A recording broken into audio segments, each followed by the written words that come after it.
So at this particular near-infrared wavelength, you can see deoxyhemoglobin is absorbed more robustly than oxyhemoglobin, and at this wavelength it's reversed. And we can actually use that property to quantify the concentration of oxy and deoxyhemoglobin within the brain volume between a source and a detector. So we pump light into the brain at this location, detect it nearby, and we can then quantify the concentration within that red region of the cortex. It's got about a centimeter voxel precision. Although some work I'll tell you about at the end of my talk is trying to push the envelope. Okay, so this is a neuroimaging tool that we can use with young kids. Is it effective to study executive function? 2009 PNAS paper by Moriguchi Hiraki demonstrates that it is. So they had children wearing a NIRS cap over frontal regions as they performed the DCCS task. Here are the critical data from their study from the pre-switch phase and the post-switch phase. What you're looking at is the hemodynamic response from to succeed in the task. That's 3-year-olds who happened to pass the task and 3-year-olds who perseverated in green here. And positive z-scores means a higher concentration of oxyhemoglobin in the lateral frontal cortex. And what you can see is from 5-year-olds and 3-year-old passers, but not from 3-year-old perseverators. And then in the critical post-switch phase, the kids who are able to switch rules also show a nice lateral frontal hemodynamic response. And the 3-year-olds who are not able to switch rules or perseverate do not show that frontal response. So they suggested that the maturation of lateral frontal cortex is critical to executive function development. Okay, so from our perspective, this was exciting. We could say, all right, we've got now a neuroimaging tool, and we've got a neural model of executive function. So our next question was, how do we put these two together? To do that, we're basing our work on a couple labs have been looking at what's the neural basis of the hemodynamic response measured with, for example, fMRI.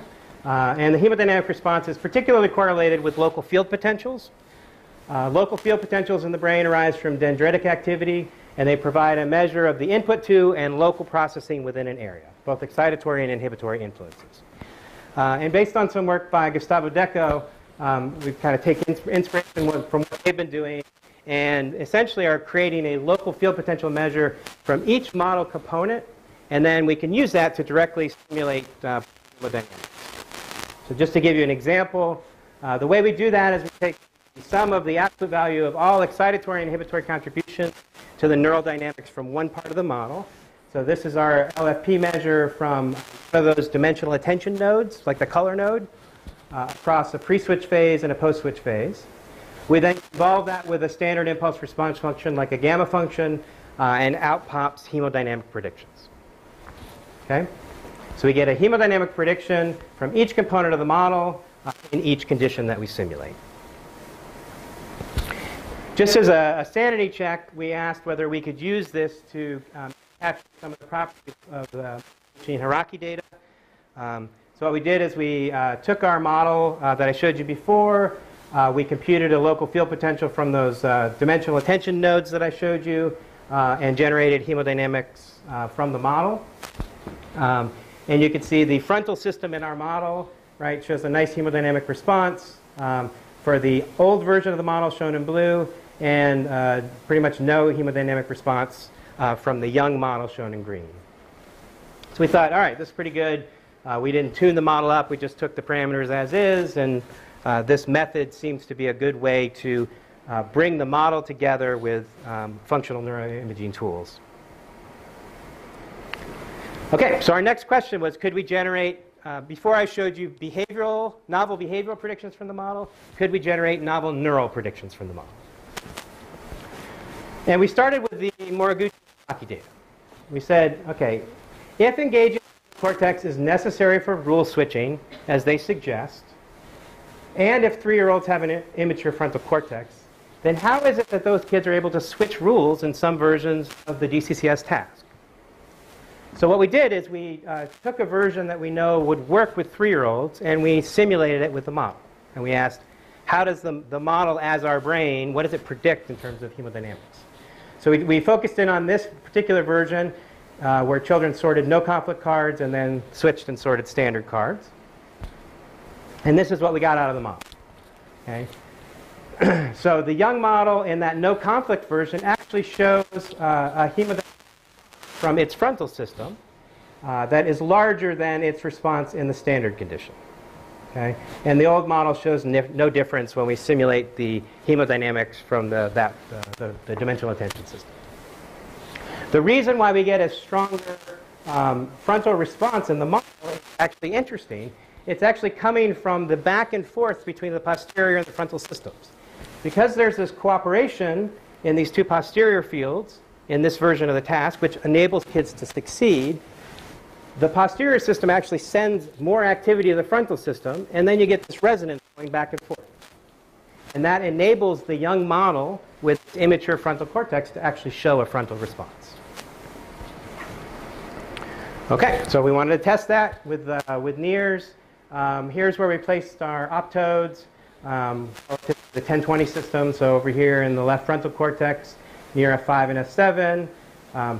The dots here, the purple ones are detectors, the red ones are the lights, and the lines in between them show you the channels, okay, that we're measuring from.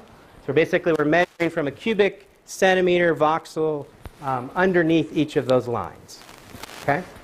So we're measuring from frontal cortex, parietal cortex, and temporal cortex on both hemispheres. This just shows you the cat.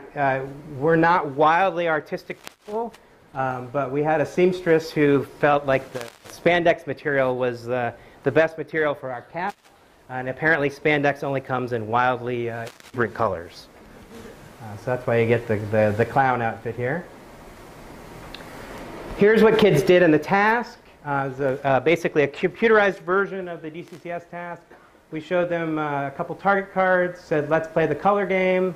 Then a sorting card would appear. The kids said, list which way they wanted to sort it, and the experimenter entered that on the keypad.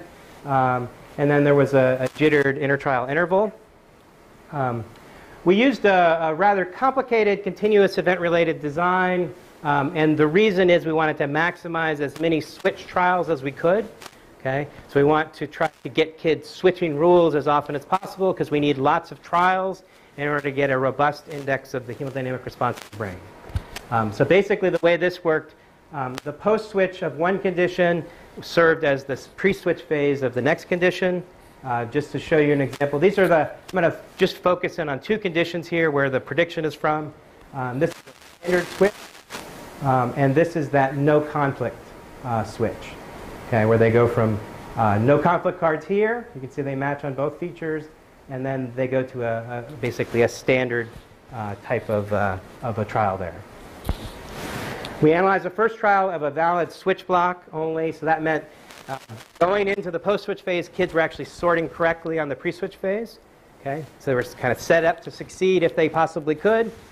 And we had 40 children between 40 and 56 months participate.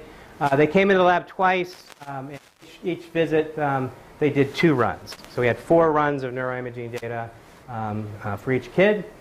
That generated 12 switch trials of each type per participant. Here are the behavioral results. So we grouped children based on their performance in the standard condition. Okay, so you can see kids in the perseverators group did terribly on the standard condition. The red bars here, so they only switched on about 30% of the trials. Switchers did quite well in the standard condition. The other condition I'm going to highlight is this no conflict condition in blue. You can see there was a statistically significant boost of performance, as we had hoped, in the conflict condition. And you can see switchers are great across the board.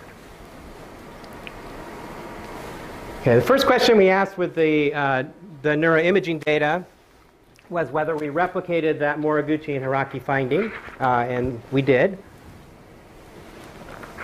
So this is showing the hemodynamic response in the left frontal cortex for perseverators in this pink color and switchers in this blue color.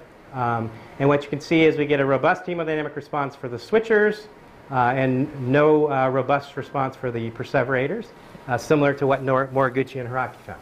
Okay, so this looks like as they found, 3-year-olds have an immature frontal cortex. Just remind you of the prediction from the model.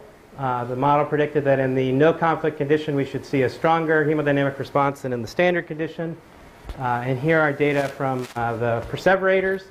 What you can see is in the left frontal cortex, actually in the same channel I just showed you, where it looked like there was no hemodynamic response. We get a nice, robust hemodynamic response in the no conflict condition in blue relative to the standard condition in red. The black bars here are just showing a subtraction of no conflict minus standard. And in all of these channels that are highlighted in the inset, we found a statistically a stronger effect in the no conflict condition than the standard across the board. Okay? Quite a pervasive finding, primarily in the left frontal cortex, although you can see it extends to the right frontal cortex as well. So this was great. We seriously high-fived in the lab when we first looked at these data. Interestingly, the switchers also show stronger hemodynamic response in the no conflict condition relative to the standard condition in the left temporal cortex. You can see across 3 channels the extension there. And that's very interesting. We're still kind of exploring what that means and whether there might be some insights from the model into that. But the reason I'm not showing any switching data from the frontal cortex across conditions is, like the model predicted, there were no differences in frontal activation conditions for the switchers. Okay, so what do we make of all this? Basically, in DFT, if you think about it, rule use is an emergent property of system-wide neural interactions. And I think we see something similar in children's NIRS data. The fact that we can get children with an immature frontal cortex to actually show frontal activity, I think, directly reflects that. And we think that frontal activation, therefore, may be both cause and consequence of rule switching. Right? So in the model, what's happening, right, is that posterior system is sending a wave of activity to the frontal system, which is then sending a wave of activity back. So it's really the interaction of both systems that's critical for rule switching. And we think that's reflected in these neural data. A second major point is that in the theory, development occurs by strengthening neural interactions in the frontal system and refining those connections with the posterior cortical fields. And we think these data might suggest that that refinement could occur particularly effectively in easy task switching contexts. Right? So essentially, in those easy versions, we're seeing a frontal signal. Right? Well, that's exactly what you want if you're going to do Hebbian learning, right, between the posterior and frontal systems. Okay? So we think in these easy contexts, that essentially is a way for the system to bootstrap into more mature executive function abilities. And so the interesting idea here is that the posterior cortical system might provide on-the-job training for the frontal cortex. Okay, so I've told you about our theory, tests of the theory at the behavioral level, and now tests of the theory at the neural level. I turn to the last part of my talk in the last few minutes and tell you about some current extensions of this work that are ongoing in my lab. I'm just going to highlight 3. First is a line of work that is refining our model-based neuroimaging approach. The second thing I'll highlight is a new image-based FNIRS method that we've developed. And then the third is some innovations on the modeling front, looking at individual development and some work where we're simulating interventions. Okay, so to begin with, so in the example I showed you so far, taken our model and tried to make neural predictions.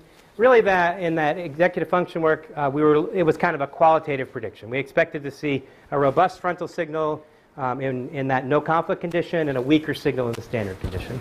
And we've been trying to move this model-based approach kind of to the next level of statistical rigor. So I should say something before I advance the slide.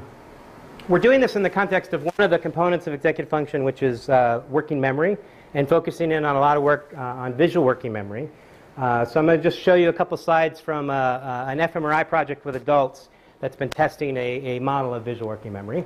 In this model, we have multiple components, kind of like the executive function model. And we are generating local field potentials from each model component shown here. And we can use that to then simulate a hemodynamic response, which are the curves here. And We can then run the model in all sorts of different conditions, and the model then generates specific hemodynamic predictions for each model component for each condition. And I know this is overwhelming, so I'm not going to go through it, but basically there's a lot of data predicted by the model, and we'd like to harness the power of those predictions somehow statistically. And so what we've been doing is, if you're familiar with standard GLM models of fMRI data, essentially what we would typically do is we would construct regressors based on each condition type, shown here, like false alarms, misses, correct rejections, and hits.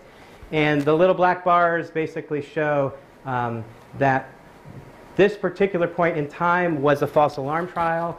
Here was a mistrial, here was a mistrial, and this is the actual sequence of trials for this one particular subject in the fMRI experiment. Okay? And typically what we would do is we would create regressors based on the sequence of trials that we present to the subject and the timing of those trials. Okay? And we would ask how much variance does those regressors account for in the brain. What we can do now with our model is actually use model-based regressors, essentially. Okay, so instead of just having a false alarm regressor, for example, we have actually a prediction that on this false alarm trial, there should be some signal in the brain that corresponds to this component of the model, this component of the model, this component of the model, and this component of the model. And what I've shown this is just a blow-up of, this is from one component in our model, which is a working memory layer, and this just shows on hit trials the stream of working memory predictions that the model makes. Exploded in time, so you can kind of get a sense for this is essentially the model is saying there should be some signal in the brain that looks like this. So statistically, let's go out and find it. Okay, now using this GLM-based approach, we've actually shown that our model-based approach outperforms the standard GLM approach. So our model-based approach actually captures twice as much variance in the brain than the standard GLM approach. The other really, really exciting thing is this is a new way to extract theory-driven functional networks from our model. So shown here are results from a visual working memory study. This is again using fMRI.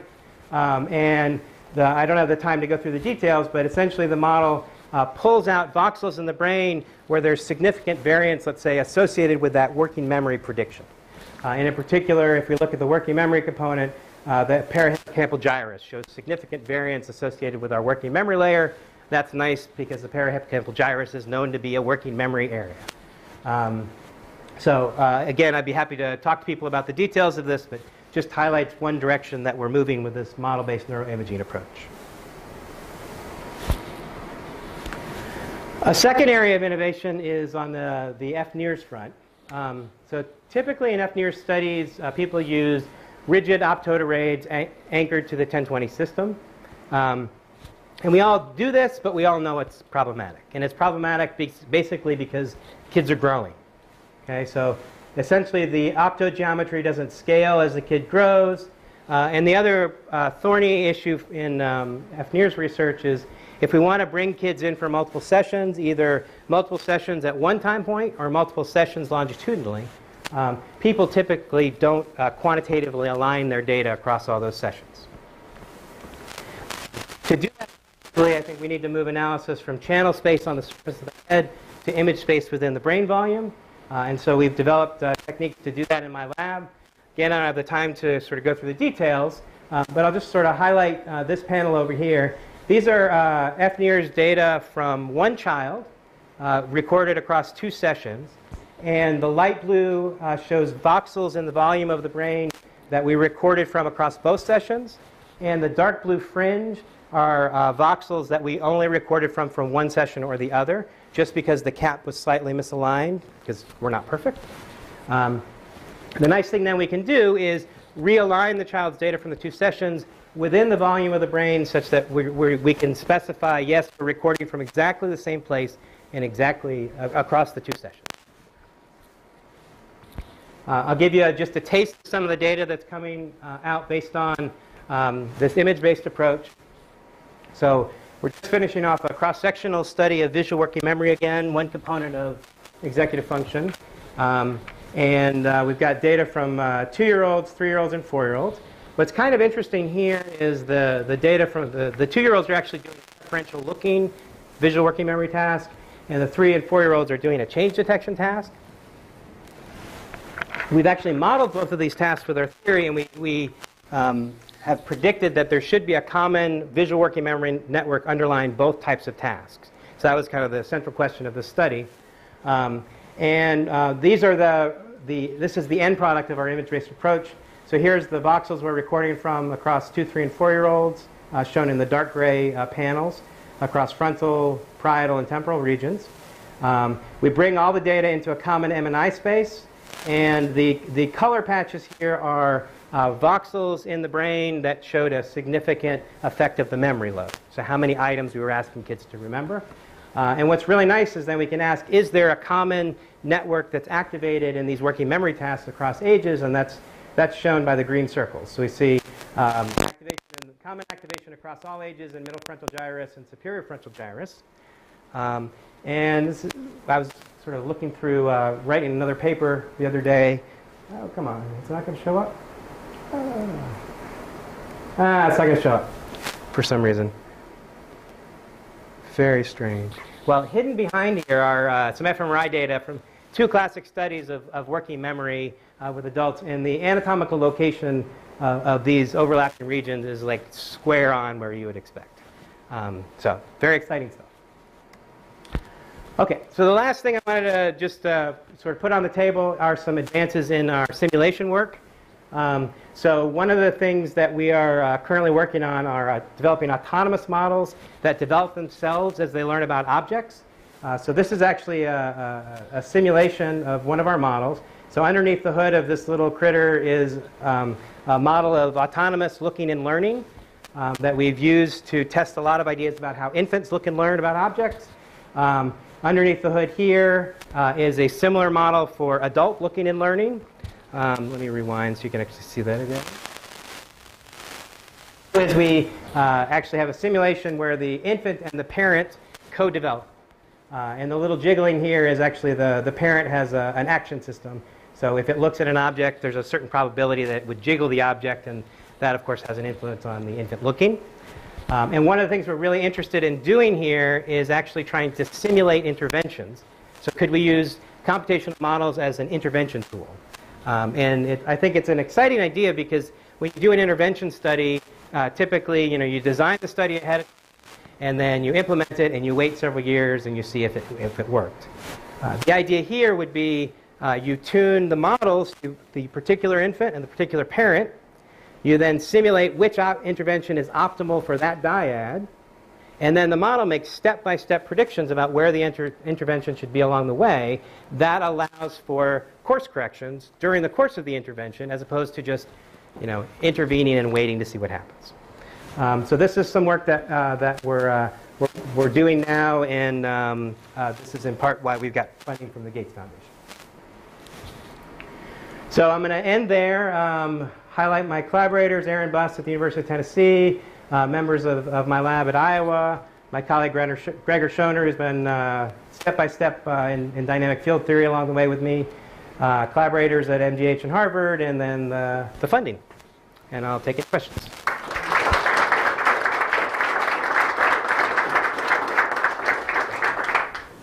Yeah.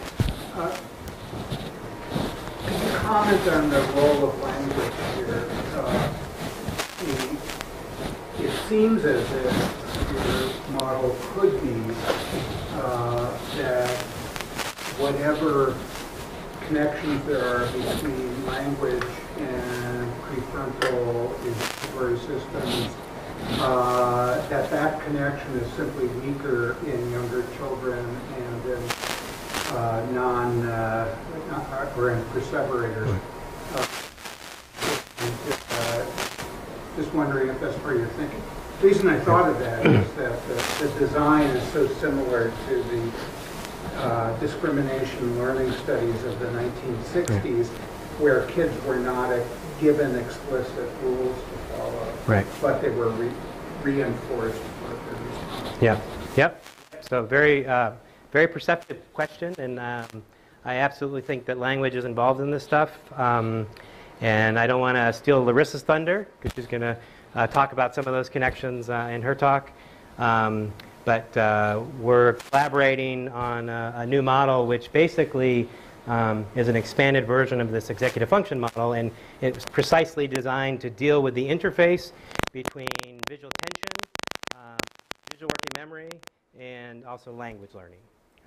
So I absolutely think, and interesting data in the dimensional change card sort task relating that to the learning dimensional labels, like color, the word color, and the so in collaboration with her, we're exploring those possibilities. Yeah. Yes. Yes. The concept of a free parameter in a neural model, I think, is not the same as the concept of a free parameter in a statistical model, is the first thing I want to say.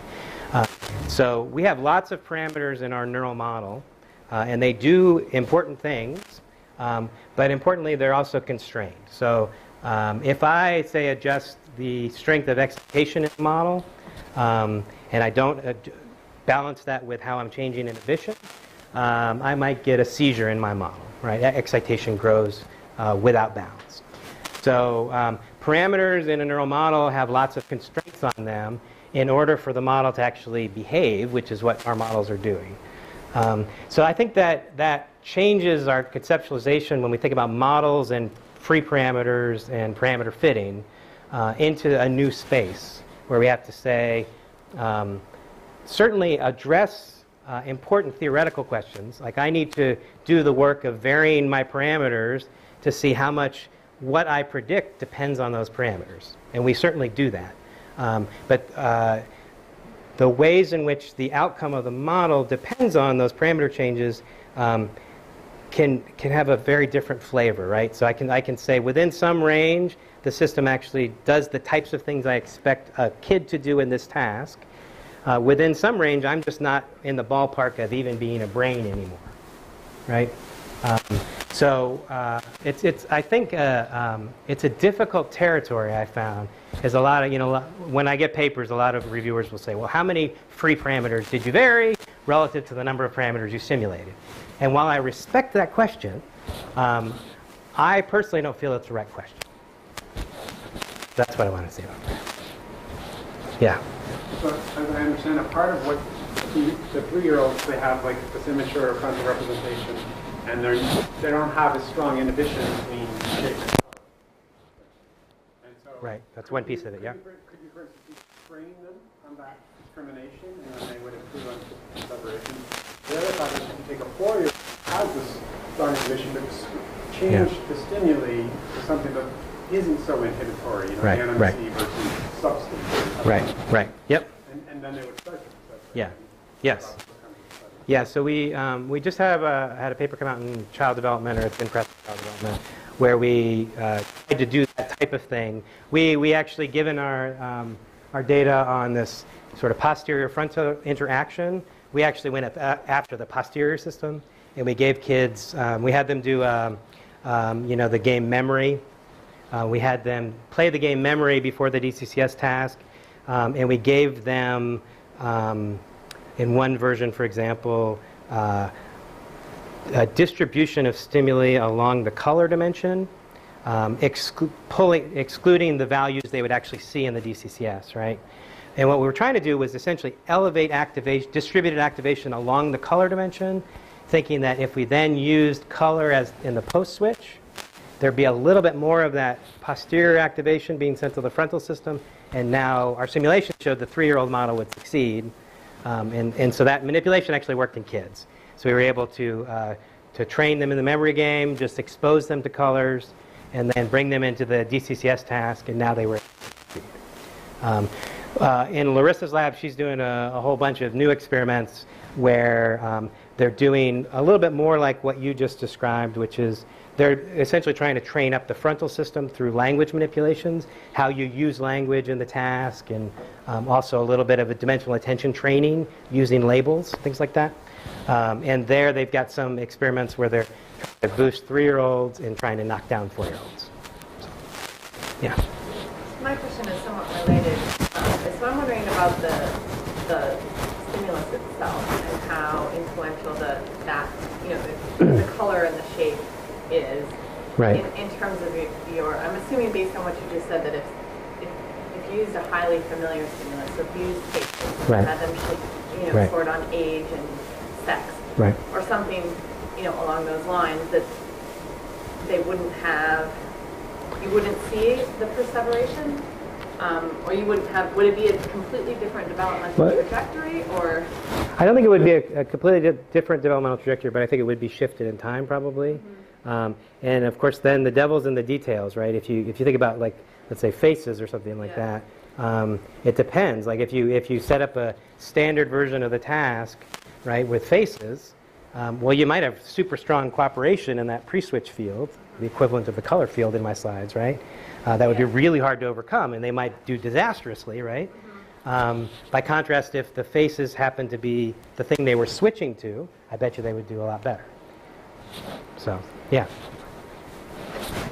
Your event design in the years was interesting in a way that, because of the constraint, you have to kind of pair up with something that previously occurred, and then Yeah.